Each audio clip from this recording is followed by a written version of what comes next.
बहना शुरू होता है तो पेट्यूटरी ग्लैंड वहीं जाके बोलता है, मैसेज देता है कि खून जम जा, और वहाँ खून जम जाता है और वहाँ खेला आ जाता है, जख्म आ जाता है और आपका खून बंद हो जाता है।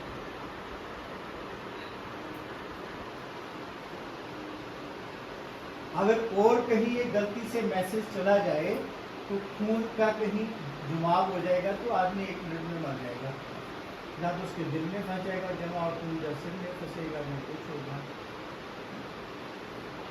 आप देखो सांस छोड़ सकते हैं, लेने की जरूरत नहीं है। देखो आप सांस छोड़ो, लो मत, अपने आप अंदर जाएगा। सांस को छोड़ो, लेने की कोशिश मत करो, सिर्फ छोड़ो, अंदर देखो खुद आपके सांस आ रहा है। सांस को छोड़ो,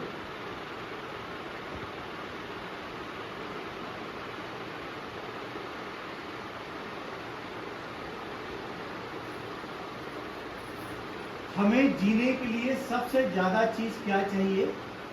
सूर्य की गर्मी। कितनी ज्यादा है, कभी किसी को कमी पड़ती है? तो आजकल कितना सूर्य चमक रहा है, हर कोई ये कह रहा है,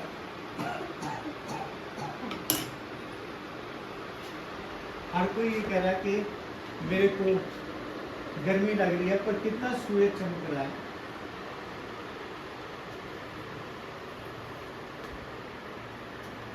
कितनी ज्यादा गर्मी मिल रही है, ये हमें सबसे ज्यादा चाहिए।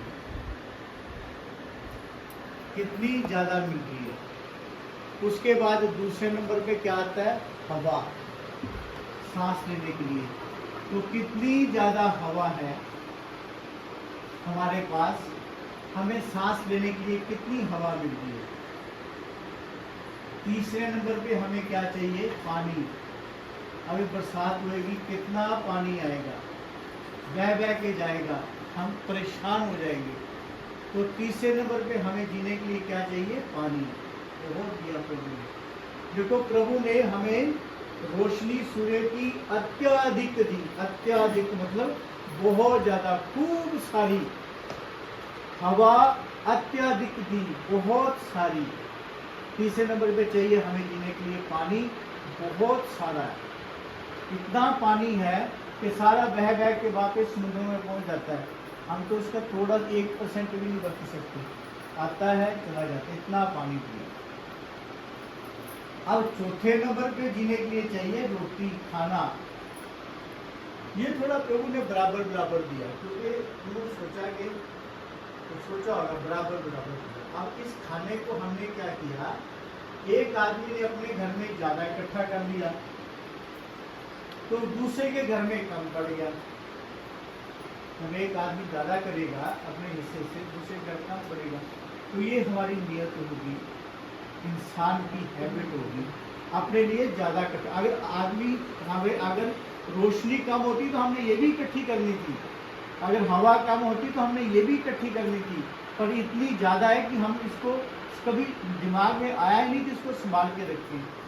ऐसे ही पानी इतना ज्यादा है कि हमें इकट्ठा करने की जरूरत ही नहीं है उससे। पर खाना जो है, कनक, चावल, ये हमने इकट्ठा करना शुरू कर लिया, इसलिए कि 2 साल का इकट्ठा कर लो, साल का कर लो, जबकि 6 महीने के बाद नहीं फसल आती है। जब एक आदमी ज्यादा इकट्ठा करता है, दूसरे का कम हो जाता है। तो जो इकट्ठा करता है वो अज्ञानता के बस में होता है, उसको ज्ञान नहीं होता। वो सोचता है शायद मैं इकट्ठा नहीं करूंगा तो मैं भूखा मर जाऊंगा, जबकि 6 महीने के बाद फिर से आता है। फल हर साल लगते हैं। इसी ज्ञानता के चक्कर में हम क्या करते हैं? बेईमानी करते हैं। बेईमानी किस तरह से होती है? जरूरत से ज्यादा इकट्ठा करना, भाई बहनों का हिस्सा ले लेना, चाचे ताए का हिस्सा ले लेना। तो गरीब बहन है उसको हिस्सा ना दे के सारी म्यूटेशन अपने नाम से करा लेना। किसी को समझ नहीं है उस बच्चे का हिस्सा ले लेना। जहां तक देखा गया कि कंपनसेशन मिलता है फादर की डेथ का छोटे बच्चों को, वो सारे पैसे उसके रिश्तेदार ले लेते हैं, खर्च लेते हैं। तो अज्ञानता है।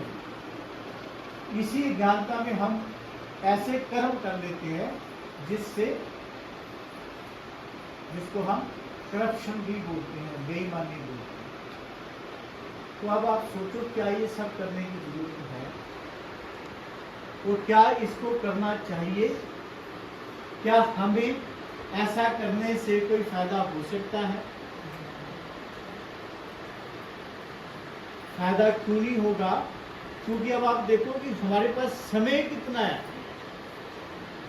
समय कुछ नहीं बचा हमारे पास। अगर हम 50 साल जी लिए तो और कितने जीना अभी हमने? 30 साल।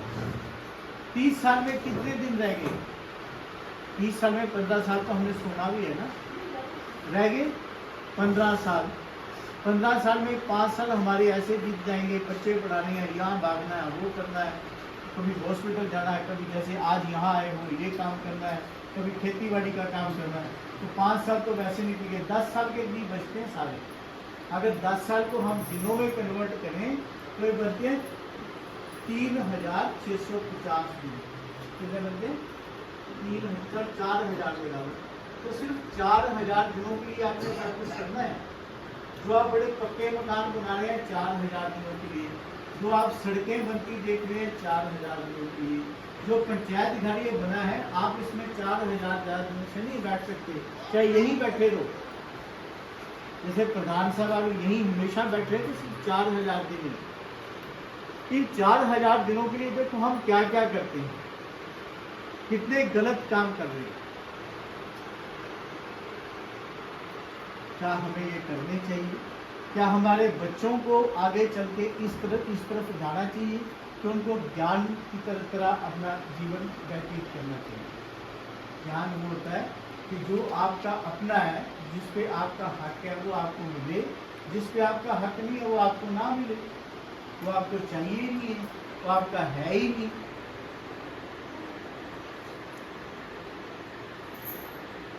पर हम ऐसे सोचते हैं कि ये मेरे को मिल जाए, और सोचते कहाँ है? जैसे रोड है ये चंबा पठानकोट, ये हमें नहीं चाहिए, तो हमें पता है ये सबकी है, पर अगर हमें ये पता लग जाए कि रोड आज ही बटने लगी है तो हम उसमें ज़्यादा से ज़्यादा पे हाथ लगाएं। ऐसे घर है अगर, तो हम सोचते हैं ये भी घर मिल जाए, भाई का भी मिल जाए, फादर का कमरा भी मिल जाए, ये भी मिल जाए, मेरे को ज़्यादा मिल जाए, दूसरों से ज़्यादा, इसलिए हम करप्शन करते हैं। तो ये करप्शन कभी होनी नहीं चाहिए। आपने अपने बच्चों को भी ऐसे बताना, उनके बच्चों को भी ऐसे बताना, जो आपको जानने वाले दूसरे लोग हैं उनको भी यही बताना कि हमें कभी भी कोई भी गलत काम करने का कोई फायदा नहीं होता, क्योंकि वो कुछ समय के बाद यहीं रह जाएगा। जिस तरह से हम उस मटेरियलिस्टिक चीज़ को, जो प्रॉपर्टी को, किसी भी चीज़ को इकट्ठा करेंगे वो यहीं रह जाएगी और कर्म हमारे साथ रहेंगे। सिर्फ 4000 दिनों की बात, इतना कुछ ही मैंने आपको कहना था। अब आप आके खोल सकते हैं। मैं लोकायुक्त हूँ, अगर आपको कहीं करप्शन होती दिखाई दे